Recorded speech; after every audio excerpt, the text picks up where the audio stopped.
Chapter 4. Crooks, the Negro stable buck, had his bunk in the harness room, a little shed that leaned off the wall of the barn. On one side of the little room, there was a square four-paned window, and on the other, a narrow plank door leading into the barn. Crooks's bunk was a long box filled with straw, on which his blankets were flung. On the wall by the window there were pegs on which hung broken harness in process of being mended, strips of new leather, and under the window itself a little bench for leatherworking tools, curved knives and needles and balls of linen thread, and a small hand riveter. On pegs were also pieces of harness, a split collar with the horsehair sticking out, a broken hame, and a trace chain with its leather covering split. Crooks had his apple box over his bunk, and in it a range of medicine bottles, both for himself and for the horses. There were cans of saddle soap and a drippy can of tar with its paintbrush sticking over the edge. And scattered about the floor were a number of personal possessions, for, being alone, Crooks could leave his things about, and being a stable buck and a cripple, he was more permanent than the other men, and he had accumulated more possessions than he could carry on his back. Crooks possessed several pairs of shoes, a pair of rubber boots, a big alarm clock, and a single-barreled shotgun. And he had books, too, a tattered dictionary and a mauled copy of the California Civil Code for 1905. There were battered magazines and a few dirty books on a special shelf over his bunk. A pair of large, gold-rimmed spectacles hung from a nail on the wall above his bed. The room was swept and fairly neat, for Crooks was a proud, aloof man. He kept his distance and demanded that other people keep theirs. His body was bent to the left by his crooked spine, and his eyes lay deep in his head, and because of their depth, seemed to glitter with intensity. His lean face was lined with deep black wrinkles, and he had thin, pain-tightened lips, which were lighter than his face. It was Saturday night. Through the open door that led into the barn came the sound of moving horses, of feet stirring, of teeth champing on hay, of the rattle of halter chains. In the stable buck's room, a small electric globe threw a meager yellow light. Crooks sat on his bunk. His shirt was out of his jeans and back. In one hand he held a bottle of liniment, and with the other he rubbed his spine. Now and then he poured a few drops of the liniment onto his pink-palmed hand and reached up under his shirt to rub again. He flexed his muscles against his back and shivered. Noiselessly, Lennie appeared in the open doorway and stood there looking in, his big shoulders nearly filling the opening. For a moment, Crooks did not see him, but on raising his eyes he stiffened and a scowl came on his face. His hand came out from under his shirt. Lennie smiled helplessly in an attempt to make friends. Crooks said sharply, "Got no right to come in my room. This here's my room. Nobody got a right in here but me." Lennie gulped and his smile grew more fawning. "I ain't doing nothing," he said. "Just come to look at my puppy, and I seen your light," he explained. "Well, I got a right to have a light. You go on get out of my room. I ain't wanted in the bunkhouse, and you ain't wanted in my room." "Why ain't you wanted?" Lennie asked. "'Cause I'm black. They play cards in there, and I can't play because I'm black. They say I stink. Well, I tell you all you stink to me." Lennie flapped his big hands helplessly. "Everybody went into town," he said. "Slim and George and everybody. George says I gotta stay here and not get in no trouble. I seen your light." "Well, what do you want?" "Nothing. I seen your light. I thought I could just come in and set." Crooks stared at Lennie, and he reached behind him and took down the spectacles and adjusted them over his pink ears and stared again. "I don't know what you doing in the barn anyway," he complained. "You ain't no skinner. There's no call for a bucker to come in the barn at all. You ain't no skinner. You ain't got nothing to do with the horses." "The pup?" Lennie repeated. "I come to see my pup." "Well, go see your pup then. Don't come in a place where you're not wanted." Lennie lost his smile. He advanced a step into the room, and then remembered and backed to the door again. "I looked at him a little.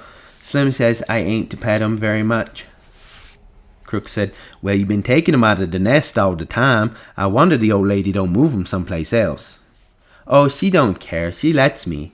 Lennie had moved into the room again. Crooks scowled, but Lennie's disarming smile defeated him. "Come on in, sit a while," Crooks said. "Long as you won't get out and leave me alone, you might as well sit down." His tone was a little more friendly. "Are the boys gone into town, huh?" All but old Candy. He just sits in the bunkhouse sharpening his pencil and sharpening and figuring. Crooks adjusted his glasses. Figuring? What's Candy figuring about? Lennie almost shouted, "About the rabbits!" "Yo nuts," said Crooks. "Yo crazy as a wedge. What rabbits you talking about?" "The rabbits we're going to get, and I get to tend them, cut grass and give 'em water and like that." "Just nuts," said Crooks. "I don't blame the guy you travel with for keeping you out of sight." Lennie said quietly, "It ain't no lie. We're going to do it. Going to get a little place and live on the fat of the land." Crooks settled himself more comfortably on his bunk. "Sit down," he invited. "Sit down on the nail keg." Lennie hunched down on the little barrel. "You think it's a lie," Lennie said, "but it ain't no lie. Every word's the truth, and you can ask George." Crooks put his dark chin into his pink palm. "You travel round with George, don't you?" "Sure, me and him goes every place together." Crooks continued. "Sometimes he talks, and you don't know what the hell he's talking about, ain't that so?" He leaned forward, boring Lennie with his deep eyes. "Ain't that so?" "Yeah, sometimes." "Just talks on, and you don't know what the hell it's all about." "Yeah, sometimes, but not always." Crooks leaned forward over the edge of the bunk. "I ain't a southern Negro," he said. "I was born right here in California. My old man had a chicken ranch, about 10 acres. The white kids come to play at our place, and sometimes I went to play with them, and some of them was pretty nice. My old man didn't like that. I never know till long later why he didn't like that, but I know now." He hesitated, and when he spoke again, his voice was softer. "There wasn't another colored family around for miles, and now there ain't a colored man on this ranch, and there's just one family in Soledad." He laughed. "If I say something, why, it's just a nigger saying it." Lennie asked, "How long you think it'll be before them pups will be old enough to pet?" Crooks laughed again. "A guy can talk, and be sure you won't go blabbing. Couple of weeks and them pups will be all right. George knows what he's about. Just talks, and you don't understand nothing." He leaned forward excitedly. "This is just a nigger talking, and a busted back nigger, so don't mean nothing, see? You couldn't remember it anyways. I seen it over and over. A guy talking to another guy, and it don't make no difference if you don't hear or understand. The thing is they talking, or they sitting still and not talking. It don't make no difference. No difference." His excitement had increased until he pounded his knee with his hand. "George can tell you screwy things, and it don't matter. It's just the talking. It's just being with another guy, that's all." He paused. His voice grew soft and persuasive. "Suppose George don't come back no more. Suppose he took a powder and just ain't coming back. What do you do then?" Lennie's attention came gradually to what had been said. "What?" he demanded. "I said, suppose George went into town tonight, you never heard of him no more." Crooks pressed forward, some kind of private victory. "Just suppose that," he repeated. "He won't do it," Lennie cried. "George wouldn't do nothing like that. I've been with George a long time. He'll come back tonight." But the doubt was too much for him. "Don't you think he will?" Crooks's face lighted with pleasure in his torture. "Nobody can tell what a guy'll do," he observed calmly. "Let's say he wants to come back and can't. Suppose he gets killed or hurt, and so he can't come back." Lennie struggled to understand. "George won't do nothing like that," he repeated. "George is careful. He won't get hurt. He ain't never been hurt, 'cause he's careful." "Well, just suppose he don't come back. What do you do then?" Lennie's face wrinkled with apprehension. "I don't know. Say, what you doing anyways?" he cried. "This ain't true. George ain't got hurt." Crooks bored in on him. "Want me to tell you what'll happen? They'll take you to the booby hatch. They'll tie you up with a collar like a dog." Suddenly, Lennie's eyes centered and grew quiet and mad. He stood up and walked dangerously toward Crooks. "Who hurt George?" he demanded. Crooks saw the danger as it approached him. He edged back on his bunk to get out of the way. "I's just supposin'," he said. "George ain't hurt. He's all right. He'll be back all right." Lennie stood over him. "What you supposin' for? Ain't nobody going to suppose no hurt to George." Crooks removed his glasses and wiped his eyes with his fingers. "Just sit down," he said. "George ain't hurt." Lennie growled back to his seat on the nail keg.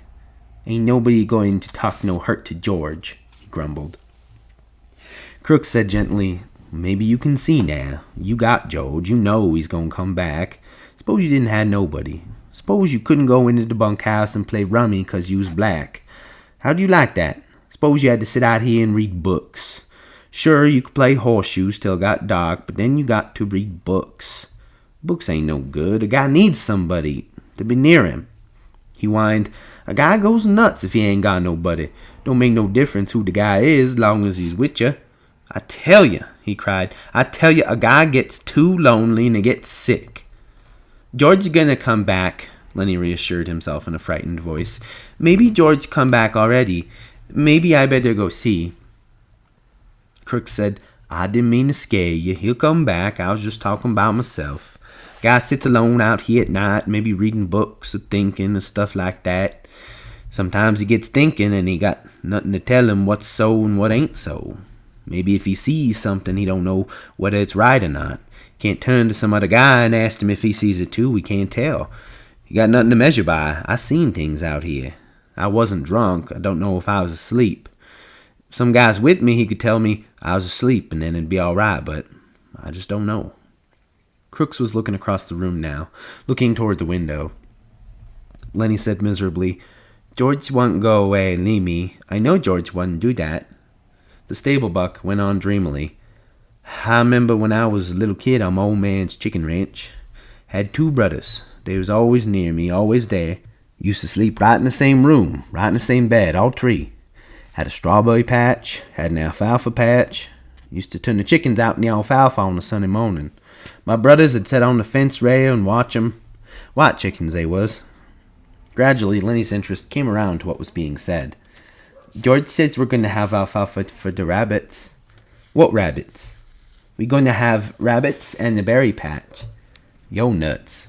We are too, you asked George. Yo nuts. Crooks was scornful. I seen hundreds of men come by on the road and on the ranches with the bindles on their backs and that same damn thing in their heads. Hundreds of them. They come and they quit and go on, and every damn one of them's got a little piece of land in his head. Never a goddamn one of them ever gets it, just like heaven. Everybody wants a little piece of land. I read plenty of books out here. Nobody gets to heaven, and nobody gets no land. It's just in their head. They all the time talking about it, but it's just in their head. He paused and looked toward the open door, for the horses were moving restlessly and the halter chains clinked. A horse whinnied. I guess somebody's out there, Crook said. Maybe Slim. Slim comes in sometimes 2-3 times a night. Slim's a real skinner. He looks out for his team. He pulled himself painfully upright and moved toward the door. That you, Slim? He called. Candy's voice answered. Slim went into town. Say, you seen Lennie? You mean the big guy? Yeah, you seen him around any place? He's in here, Crook said shortly. He went back to his bunk and lay down. Candy stood in the doorway, scratching his bald wrist and looking blindly into the lighted room. He made no attempt to enter. Well, I tell you what, Lennie, I've been figuring about them rabbits. Crook said irritably, You can come in if you want. Candy seemed embarrassed. Well, I don't know. Of course, if you want me to. Come on in. If everybody's coming in, you might just as well. It was difficult for Crooks to conceal his pleasure with anger. Candy came in, but he was still embarrassed. You got a nice cozy little place in here, he said to Crooks. Must be nice to have room all to yourself this way. Sho, said Crooks, and a manure pile under the window. Sho, it's swell. Lennie broke in. You said about them rabbits? Candy leaned against the wall beside the broken collar while he scratched his wrist stump. Well, I've been here a long time, he said, and Crook's been here a long time. This is the first time I've ever been in this room. Crooks said darkly, Guys don't come into a colored man's room very much. Nobody been here but Slim. Slim and the boss. Candy quickly changed the subject. Slim's as good a skinner as I've ever seen. Lennie leaned toward the old swamper. About dem rabbits? He insisted. Candy smiled. Well, I got it figured out. We can make some money on them rabbits if we go about it right. But I get to tend 'em, Lennie broke in. George says I get to tend 'em. He promised. Crooks interrupted brutally. You guys is just kidding yourself. You talk about it a hell of a lot, but you won't get no land. You'll be a swamper here till they take you out in a box. Hell, I seen too many guys. Lennie he'll quit and be on the road in 2-3 weeks. Seems like every guy got land in his head. Candy rubbed his cheek angrily. You goddamn right we're gonna do it. George says we are. We got the money right now. Yeah, said Crooks. And where's George now? In town, in a hoe house. That's where your money's going. Jesus, I seen it happen too many times. I seen too many guys with land in their head. They never get none under their hand. Candy cried, Sure they all want it. Everybody wants a little bit of land, not much. Just something that was his. Something he could live on and there couldn't nobody throw him off of it. I never had none. I planted crops for damn near everybody in this state. But they wasn't my crops. When I harvested them, it wasn't none of my harvest. But we're going to do it now. Don't make no mistake about that. George ain't got the money in town. That money's in the bank. Me and Lennie and George, we're going to have a room to ourselves. We're going to have a dog and rabbits and chickens. We're going to have green corn and maybe a cow or a goat. He stopped, overwhelmed with his picture. Crooks asked, You say you got the money? Damn right, we got most of it. Just a little bit more to get, have it all in 1 month. George got the land all picked out too. Crooks reached around and explored his spine with his hand. I never seen a guy really do it, he said. I seen guys nearly crazy with loneliness for land, but every time a whorehouse or blackjack game took what it takes. He hesitated. If you guys would want a hand to work for nothing, just as keep, why, I'd come and lend a hand. I ain't so crippled I can't work like a son of a bitch if I want to. Any of you boys seen Curley? They swung their heads towards the door. Looking in was Curley's wife. Her face was heavily made up. Her lips were slightly parted. She breathed strongly, as though she had been running. Curley ain't been here, said Candy sourly. She stood still in the doorway, smiling a little at them, rubbing the nails of one hand with the thumb and forefinger of the other, and her eyes traveled from one face to another. They left all the weak ones here, she said finally. Think I don't know where they all went? Even Curley. I know where they all went. Lennie watched her, fascinated, but Candy and Crooks were scowling down away from her eyes. Candy said, And if you know, why you won't ask us where Curley's at? She regarded them amusedly. Funny thing, she said. If I catch any one man and he's alone, I get along fine with him. But just let 2 of the guys get together and you won't talk. Just nothing but mad. She dropped her fingers and put her hands on her hips. You're all scared of each other, that's what. Every one of you scared, the rest is going to get something on you. After a pause, Crooks said, Maybe you better go along to your own house now. We don't want no trouble. Well, I ain't giving you no trouble. Think I don't like to talk to somebody every once in a while? Think I like to stick in that house all the time? Candy laid the stump of his wrist on his knee and rubbed it gently with his hand. He said accusingly, You got a husband. You got no call fooling around with other guys causing trouble. The girl flared up.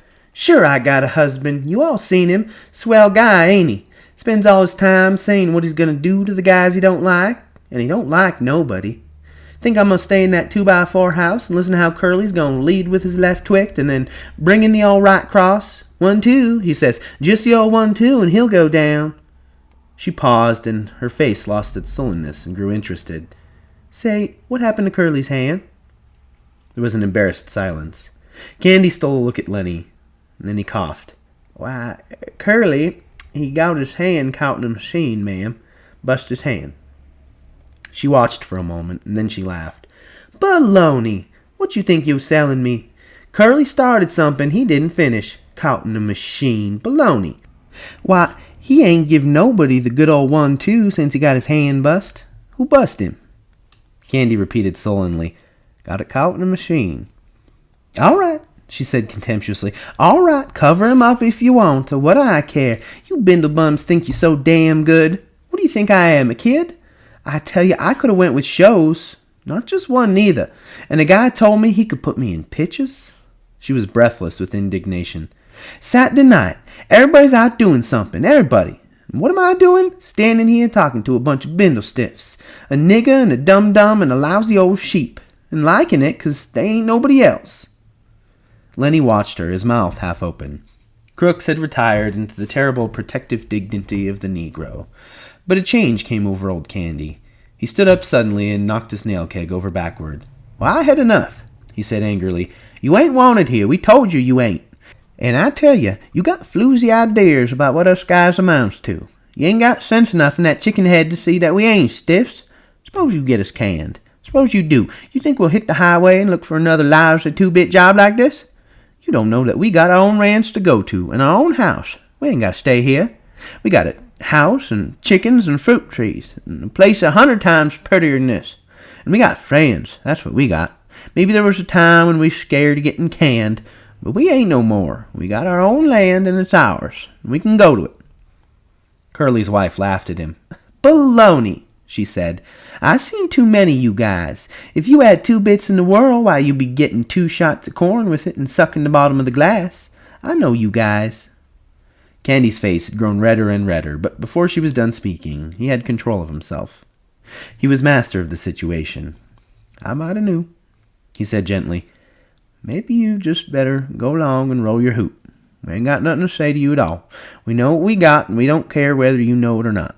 So maybe you better just scatter along now, 'cause Curley maybe ain't gonna like his wife out in the barn with us bindle stiffs." She looked from one face to another, and they were all closed against her, and she looked longest at Lennie until he dropped his eyes in embarrassment. Suddenly she said, "What'd you get them bruises on your face?"